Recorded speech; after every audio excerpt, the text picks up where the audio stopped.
What's up? Just wanted to come on and talk a little bit about Spider-Man 2. Just finished it last night, rolled credits last night after work, and I wanted to come and talk about it. Currently, I have put 21 hours into the game. Just that's according to the PlayStation clock, but I wouldn't count them as actually sort of 100% accurate. So I wanted to just come and talk about and give you my sort of final thoughts of the game. I have put my little review up on Twitter of what I liked and what I didn't like, and I really enjoyed this game. I thought first of all, it's basically more Spider-Man. And when I first started playing it, I was like, it's just more of the same. But once you start playing it and unlocking more stuff and more features, they've tweaked the combat, they've tweaked the traversal. New York's bigger, so it does sort of open itself up a little bit more. But it's a great superhero adventure. The story for me, I enjoyed the story. The more I played the story, the more I enjoyed it. However, I did feel like the pacing was off. It lingered on certain plot points for too long. Certain sections lasted a bit too longer than I think they needed to be. Certain boss fights lasted way too long, in my opinion. But the set pieces and stuff in the story were absolutely phenomenal. A lot of, when you're chasing the lizard on the jet skis and everything, all that sort of stuff, it's just absolutely incredible to see and play. The haptic feedback when you're playing through the game is insane. The PlayStation haptic feedback is a joy to work with. The wingsuit, swinging around and traversal, you can upgrade your suit, you can upgrade your powers, you can upgrade your abilities to swing faster, to traverse faster, to jump higher. So once you start unlocking your character, it becomes more easy to sort of traverse around New York.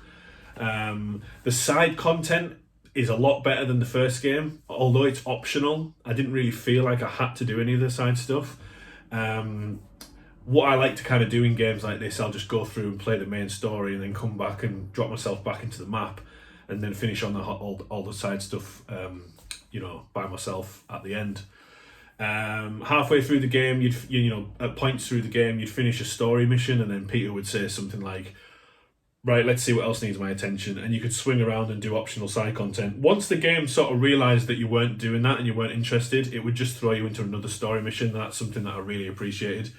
Because everyone's got different game time. I enjoyed you can play as Peter and Miles. I played more as Peter because I am a bit biased. I'm a Peter Parker guy. I did enjoy Miles as a character. I enjoyed the Miles Morales game. I do enjoy what Miles brought to the story, but I did think Miles' side of the story was a little weaker and did feel a little bit for me, it was a little bit I wasn't that interested in it. I was more interested in the Peter side, the Venom side, the Harry Osborn, the Norman Osborn, Craven and everything like that. And it all crosses over into Miles' sort of side as well, but there's certain side content that only Miles can do, there's certain side content that only Peter can do, so you do have to, if you want to get the platinum, you do have to switch between characters. But it was nice sometimes when you did answer sort of the random crime events that happen in the city. You'd get there and Miles is there already fighting, and you'd join in and they'd do some really cool crossover finishing moves and stuff, and then at the end of it you'd be like, okay, thanks for your help, give each other a high five, and then Miles pisses off until you see him again in the story. But I like the story also for me felt a little bit overcrowded at sometimes. There was a lot going on. There was Craven, the Lizard, there was Harry Osborn, Norman Osborn, Mary Jane's in there. It kind of reminded me a little bit of Tobey Maguire's Spider-Man 3 in a way, of just having a little bit too much going on. And like I said, they did hang around certain story beats a little too long. The Venom stuff as well, I enjoyed Venom. I thought Venom was a great character. I enjoyed that when it lets you play as Venom for that brief period. I absolutely loved the carnage, and you really got the feel of the power of Venom and what this character was all about. Although I thought the Venom storyline was very predictable. It's been done before, and but regardless, I still enjoyed my time with the story. The combat's been improved. You've got 4 symbiote abilities that you can use, and you can use the Iron Spider gadget mechanics as well. There's also, you've got your gadgets on Alt L1. You can now parry attacks. Instead of dodging when you press circle, you can now parry. You can use the Venom or the spider mechanical arms to sort of parry stronger enemies. So that's interesting as well. The combat, although it's been refreshed and redesigned for the better, it did feel at sometimes very button mashy and very repetitive. Obviously, the more you level up your character, the stronger you are. You know, you can use your power ability, your focus bar to upgrade your health. Eventually, you can have more than one focus bar, so you sort of you feel like you're becoming a more stronger character. But the combat did feel a bit mishmashy sometimes, a little bit like I was just hammering buttons. But otherwise, did it do a good job of making me feel like Spider-Man? Yes, it was fucking amazing. So I enjoyed the combat as well. I enjoyed some of the sections where you can now use, the stealth sections with Spider-Man, where you had to clear out a Kraven section and try to clear out that and do that as quietly as possible was a challenge. So I enjoyed that sort of element to it, but a lot of the side stuff I actually enjoyed. The things that I didn't enjoy, the biggest thing that I didn't enjoy was I don't know why they brought back Mary Jane stealth missions, and there's only like 4 parts where you take over and play as Mary Jane, but every time for me I was just like, rolled my eyes. I was like, I really don't want this. I don't know why. This was the biggest complaint from the first game. Majority of people didn't like Mary Jane, and I voiced my opinion on Twitter, and somebody came and said, well, it's a little bit better this time because she's got a gun. And it's like, well, no, it's just the same, but she's just got a fucking gun. And it just takes you out the shoes of Spider-Man and puts you in, Mary Jane. And I know she's an important character to Peter, but I'm not interested in playing as her. I hope there's not going to be any of that in Spider-Man 3. It kind of felt like a little bit of a middle finger, really, because that was such a big complaint from the first game. For them to sort of put it in, it's like they're not really listening to the fans. I also didn't like the sciencey stuff that came back, the sciencey side missions. So instead of doing the puzzle where you had to guide the line and you had certain pieces to put in to get the line from A to B, you've now got this thing where you've got this genetic sort of code, and you've got to take out these spiky purple balls, but when you take out a ball, it knocks out the next 2, so it's a puzzle, and you can't hit any green ones. If you hit a green one, you've got to start again or undo your last move. They're tedious. Things like the sciencey stuff where I'm controlling a bee drone, like a drone that's a bee, because I need to help the bees in New York City to repopulate and find them new homes and stuff.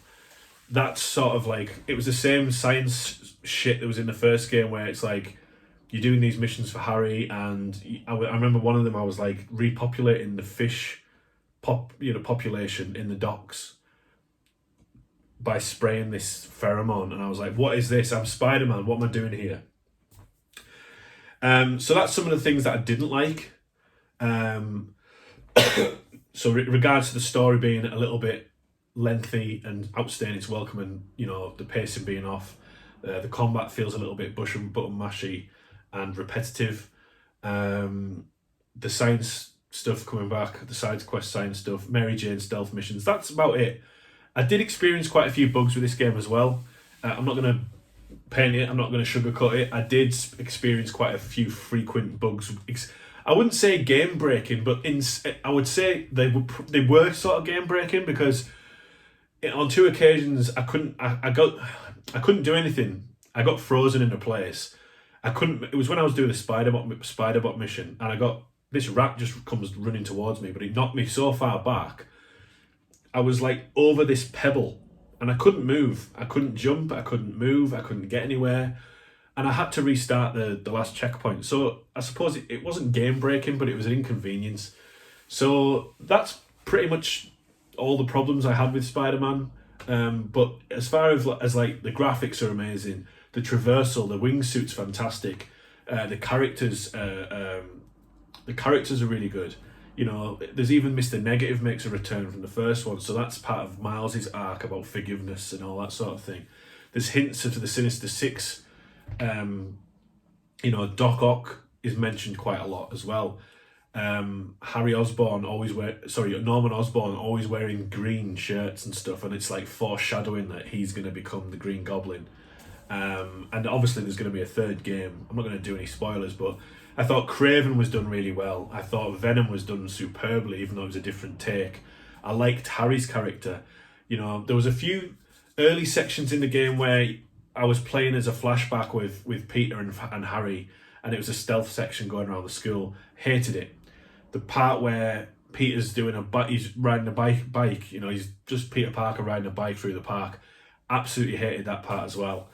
But in terms of like combat, you know, graphics, the size of New York, the districts they've added, the way you can traverse, the things. I've been to New York City, so going to places that I've seen in real life and being like, wow, that looks fucking real. But yeah, it's a great game. It's definitely a Game of the Year contender. It's not my Game of the Year, and I will do a Game of the Year video, but I've still got Jedi Survivor to finish, and you know, I want to play Alan Wake on Friday.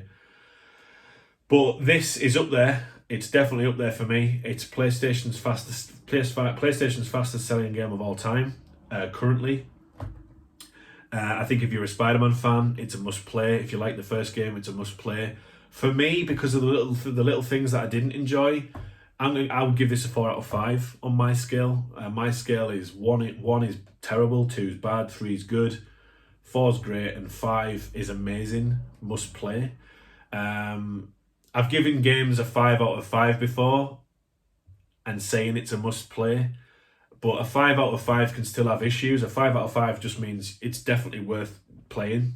It's worth your attention. That's the way I look at 10 out of 10 as well when I'm looking at IGN or anything like that. You know, a 10 out of 10 can still have things wrong with it. It just means that it's definitely worth playing. It's worth your attention. But for me, it's a 4 out of 5. I would say it is a must play for a lot of people.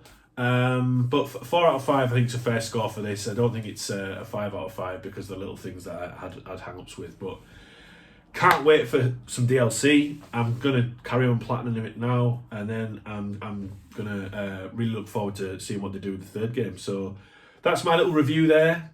I suppose impressions. I don't like saying I'm a reviewer because there's thousands of people out there that do it miles better than I do. But that's just my little thoughts on Spider-Man 2. Let us know what you think in the comments if you finished it. And if you enjoyed it and whatnot. And apart from that, have a lovely, enjoy the rest of your week, and I'll see you on the next one.